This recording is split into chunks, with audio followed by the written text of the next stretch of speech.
El Morro García apareció sin vida en un departamento donde vivía en Mendoza. Fue el goleador histórico de Godoy Cruz con 51 goles. Tenía una contextura física muy particular. Era un tipo macizo, relleno, tirando a gordito, pero tenía un talento inigualable. En los últimos tiempos había aumentado ya mucho de peso. Se había peleado con el presidente de Godoy Cruz, que lo había tildado de líder negativo. Estaba, como se dice en la jerga del fútbol, virtualmente colgado. Lo querían negociar. Parecía que se iba a ir. Estaba con un tratamiento psiquiátrico. Vivía solo. Tenía a su hijita en Montevideo. Y había sido víctima de una suerte de bullying mediático por parte del presidente de Godoy Cruz, en una serie de declaraciones muy poco felices. La pregunta es, ¿eso llevó al suicidio del Morro García? Porque yo pensaba, frustraciones en la vida, desengaños, desamores, encontrarse y cruzarse o tener la desgracia de cruzarse con gente tóxica, malvada, nos pasa a todos, todos los días. Y no por eso llegamos a esta determinación. Por eso, hablar de suicidio implica desde los medios una gran responsabilidad. Siempre se nos dice a nosotros que no debemos difundir los suicidios si no son de una persona absolutamente conocida, público, algo que causa un estrépito. Y pongo un ejemplo. A ver, el suicidio de René Favaloro, por citar uno de los casos más conmovedores. Pero después por allí vamos, porque hay una noticia policial y nos enteramos que alguien se quitó la vida, se autoeliminó.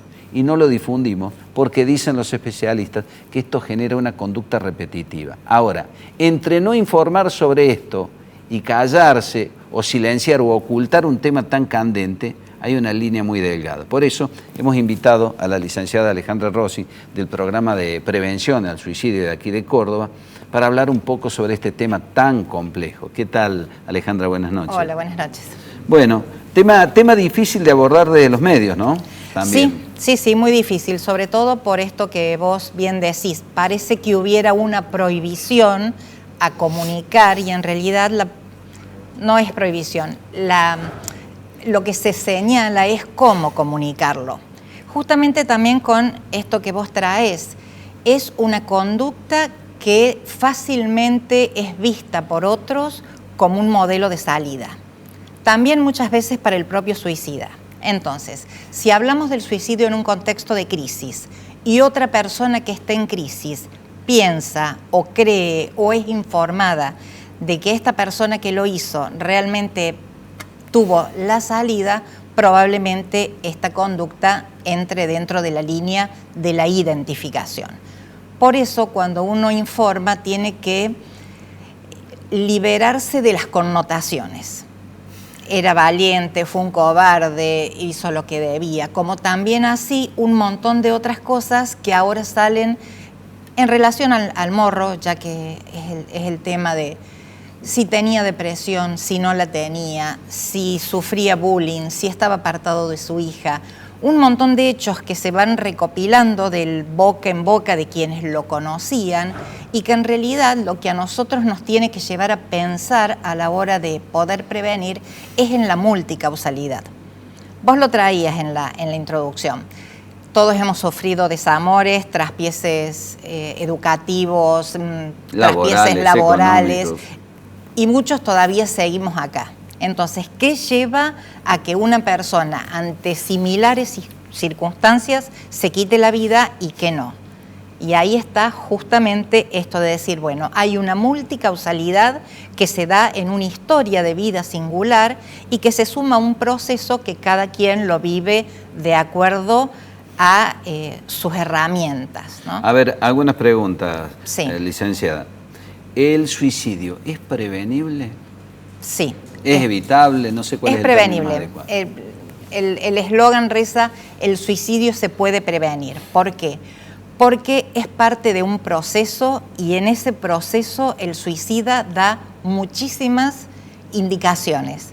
Digamos que si lo supiéramos leer como sociedad, así como se nos ha entrenado para leer muchísimas cosas y que sin embargo se nos siguen pasando, como la violencia en general, el bullying dentro de las conductas de violencia, uno podría prevenirlo.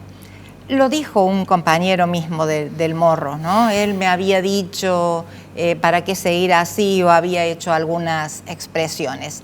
El suicida siempre da algún mensaje que nosotros las diseminamos cuando trasladamos nuestro programa como señales de alerta.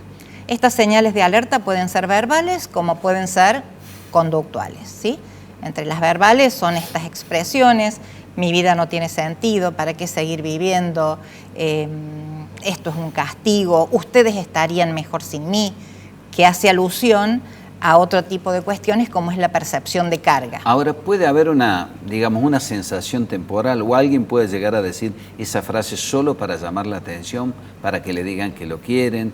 ¿Cómo se logra discernir esto, ¿no? Bueno, ahí hay una línea muy fina, porque uno puede llamar la atención con un sinfín de situaciones o de actuaciones, o ya cuando involucra la propia vida, a nosotros nos tiene que encender una luz de alerta.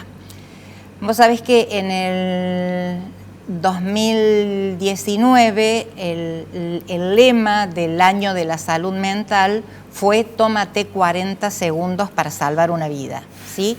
Esto es en relación a que la persona da indicadores y que uno, como ser social, tiene que preguntar ante ello. Entonces, así surgiera la verbalización como una especie de manipulación o de pedido de ayuda, o uno siempre debiera preguntar: ¿qué estás queriendo decir cuando expresas que querés quitarte la vida o que ya no podés seguir viviendo así? Ahora, estaba buceando en las estadísticas y Argentina tiene entre 3.200 y 3.400 suicidios por año. Y mucha gente se va a sorprender con esto, pero en este país, que hay tanta inseguridad, tanto delito, hay más suicidios que homicidios al año. Y la verdad que eso es terrible, ¿no? Y cuando uno ve que es la segunda causa de muerte en los jóvenes entre 15 y 24 años, verdaderamente es espeluznante. ¿Qué pasa en esa franja etaria, en ese segmento? Ese segmento está compuesto por etapas evolutivas propias, como es la adolescencia y la entrada a la juventud. Hay un pico entre los 15 y los 19, es la tasa más alta, y hay otro grupo etario como es el de la tercera edad, que lamentablemente lo tenemos muy invisibilizado, que conjugan justamente la crisis vital propia, evolutiva, por la que todos hemos atravesado, a la que se le pueden sumar situaciones críticas externas, o no esperables o inesperadas. Muchas veces, ante una crisis puntual, la persona con una falta de recursos piensa en el suicidio como una salida. Vos hablabas de números. En esta misma línea, nuestro país tiene 8 suicidios cada 100.000 personas aproximadamente, que va en coincidencia con una línea a nivel mundial. Y nosotros pensamos, si el número frío, 8 en 100.000 tal vez parece bajo, pero en realidad si pensamos el impacto que cada una de esas muertes tiene en el entorno, es de un daño tremendo, ¿sí? Sí, cuando abordamos este tema en la radio, llamó mucha gente contando sus propias historias, el sentimiento de culpa por no haber podido llegar a tiempo, por no haber oído, por haber pensado que no era tan grave lo que iban dejando como señales, ¿no? Ahora, ¿qué le pasa al adolescente? ¿Por qué es un flagelo en esa etapa? Por su crisis propia y porque en el proceso el adolescente tiene otro tipo de mecanismos. Por ejemplo, el pensamiento mágico, la omnipotencia, esto de que o va a poder con todo o va a poder salir de eso. El adolescente tiene una verdadera conciencia de la finalidad de la muerte. No es lo mismo en el niño, que el niño piensa que de la muerte se puede volver. El adolescente sabe que es irreversible, no obstante, en muchas situaciones piensa, desde este pensamiento mágico y desde la omnipotencia, que con esa conducta va a poder cambiar algo y que lo va a poder ver, cuando en realidad no mide que la vida se le va junto con el acto. ¿Qué debemos hacer los padres frente a situaciones de estas características? Que alguien lo mencione, que algún chico lo mencione, que juegue con eso, que amenace con eso. Los padres debemos estar presentes siempre, no solamente para la conducta suicida, sino también para todas las asociadas. Por ahí hay algo repetitivo que es tiempo de calidad y no cantidad. A lo mejor realmente en estas épocas uno trabaja o demasiadas horas o está poco en la casa. Lo importante es que cuando esté sea presente mediante un diálogo que no represente un ping-pong de preguntas y respuestas, sino que sea un diálogo comprometido, interesado.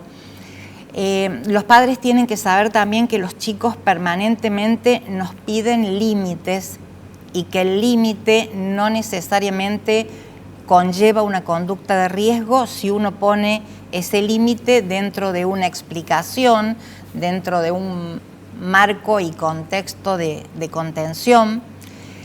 Estar un poco más presente en sus actividades. Nos pasamos años tratando de alejarlos de las redes sociales y resulta que el año pasado hicimos transcurrir toda su vida por las redes.